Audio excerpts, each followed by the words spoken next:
Bonjour à tous et bienvenue dans la bobine du jour. Je me trouve aujourd'hui avec Jordan Doucet, que vous avez sûrement déjà vu, mais aujourd'hui on ne va pas parler de votre casquette de réalisateur, mais plutôt de votre association. Parce que vous avez récemment sorti un petit film. Est-ce qu'on peut vite fait en discuter, le nom, le thème, etc. Oui, exactement. Alors, donc avec mon association à l'Assaut Production, que j'ai créée avec un ami, on a décidé de sortir un premier court-métrage, cette fois-ci axé sur la nature, donc qui s'intitule Sauvage, qui a pris à peu près 6-7 mois de travail pour environ 4 minutes de film. D'accord. Donc en fait, le spectateur va être guidé par une voix off, celle d'un ami, Jeff Grasset, par la musique d'Anthony Mechino et par les images qu'on a tournées du coup durant mi-été jusqu'à septembre-octobre à peu près. Donc ça a été un projet qui a pris beaucoup de temps, qui a commencé par l'écriture, ensuite un petit peu de repérage, tournage, enregistrement voix et ensuite composition des musiques. Mais c'est ça qui a été intéressant aussi, c'est que voilà, il y avait comme dans toutes les productions, quasiment tout le monde avait un petit peu sa spécialité. Donc tout le monde y a mis un petit peu sa main à la pâte et ça a été très, très intéressant. Il y a une histoire ou alors c'est juste un film contemplatif ? Alors c'est contemplatif, mais en même temps il y a une petite histoire aussi, c'est un petit peu renouer les liens qu'on a avec la nature. Mais ça ne se veut en aucun cas être moralisateur, ce n'était pas le but non plus. Et c'est pas le but de notre association non plus de faire passer la morale à des personnes. Après voilà, chaque personne l'interprète aussi comme elle le souhaite. Mais voilà, donc il y a oui, une petite histoire, on va dire, une voix off tout le long du film. Donc ça va permettre aussi, je pense, à la personne qui visionne la petite vidéo d'être encore plus immergée dans ce qu'on voulait faire passer en fait. Et ça a été tourné où ? Principalement, ça a été tourné uniquement en Vendée. Donc principalement sur le secteur de Montaigu. On a été un petit peu en bord de mer aussi, à la forêt de Mervan. Donc voilà, on était un peu limité aussi parce qu'on avait fait un mécénat, donc ils voulaient qu'on reste dans le secteur.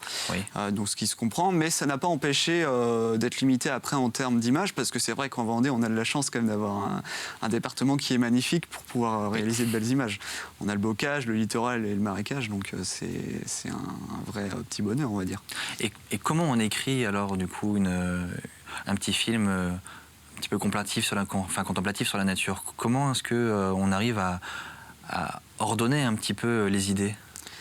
Alors l'écriture, on va dire que c'est un petit peu, même beaucoup d'imagination. Après voilà, on a de la chance dans cette association, on est tous un petit peu on va dire, contemplatif de la nature. Donc ce qui fait que ça aide aussi à pouvoir créer. On a tous aussi la chance de pouvoir déjà avoir écrit des scénarios, donc ça aide vis-à-vis de ça.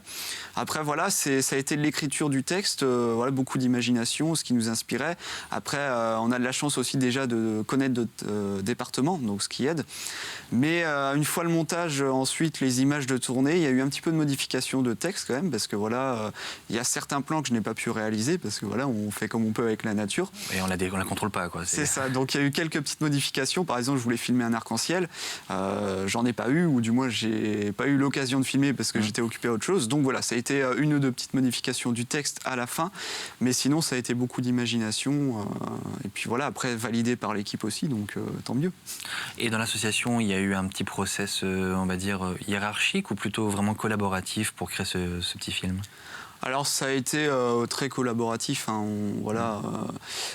Il y a eu déjà des personnes qui faisaient partie de l'association, d'autres non, mais après voilà, c'est aussi le but du projet, c'est comme tout le monde y participait, tout le monde devait apporter son idée. Donc on s'envoyait souvent des messages, on s'envoyait le texte avec les modifications, etc. Tout le monde donnait son avis. Après voilà, certaines personnes avaient des idées, d'autres non, on prenait les idées, on les prenait pas, voilà, on s'adaptait au projet, mais non, c'est important qu'il n'y ait pas de hiérarchie pour moi. Même si voilà, on a des fois des projets où on veut se mettre un peu plus en avant autre. Mais l'aspect collaboratif a très bien fonctionné, donc c'est le principal. Parce que vous étiez combien sur ce projet-là ? Alors on était à peu près 5, Donc moi j'étais principalement à la réalisation production. Mon ami qui a créé l'association avec moi était donc du coup sur la production aussi.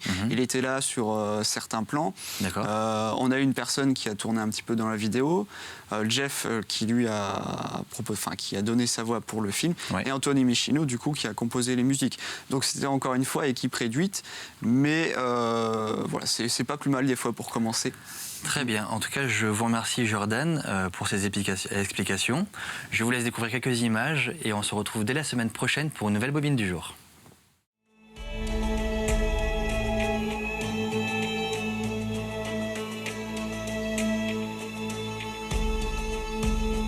Laissez-moi vous conter l'histoire qui va suivre.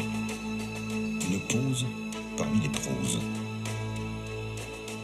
Maintenant, ouvrez grand vos yeux et laissez-vous enivrer par ce qui va suivre. N'avez-vous jamais eu envie d'explorer encore plus ce monde qui vous entoure?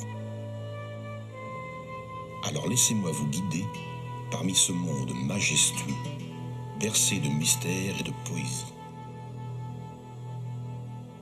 Votre âme d'enfant n'a-t-elle pas envie de courir au travers de ces bois, sans doute bercés par de multiples légendes?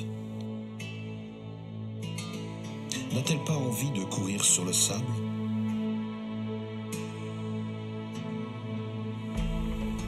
Ne trouvez-vous pas cela magique de pouvoir respirer à plein poumon cet air si frais et apaisant? Vous l'avez, ce fameux sentiment de liberté comme un oiseau. N'y a-t-il pas meilleure sensation que de se laisser réchauffer par les premières lueurs matinales du soleil? À vous, qui aimez sans doute contempler la nature qui s'éveille doucement, afin de vous plonger dans vos rêves les plus doux. La caresse d'une brise, des rayons de soleil, le bruit des feuilles qui s'entrechoquent dans un écho apaisant. Imaginez tout ce concerto entremêlé avec le chant des oiseaux et le bruit de l'eau. La nature nous murmure à l'oreille. Elle nous écoute et nous observe. Pourtant, quand la tempête apparaît, l'être humain la délaisse de temps en temps. Mais quand certains spectacles apparaissent, la magie et le renouement sont pourtant de retour. La neige, cette magicienne si subtile qui renoue notre âme d'enfant à celle d'adulte. Les fameux couchers de soleil qui ont créé des liens particuliers en amitié.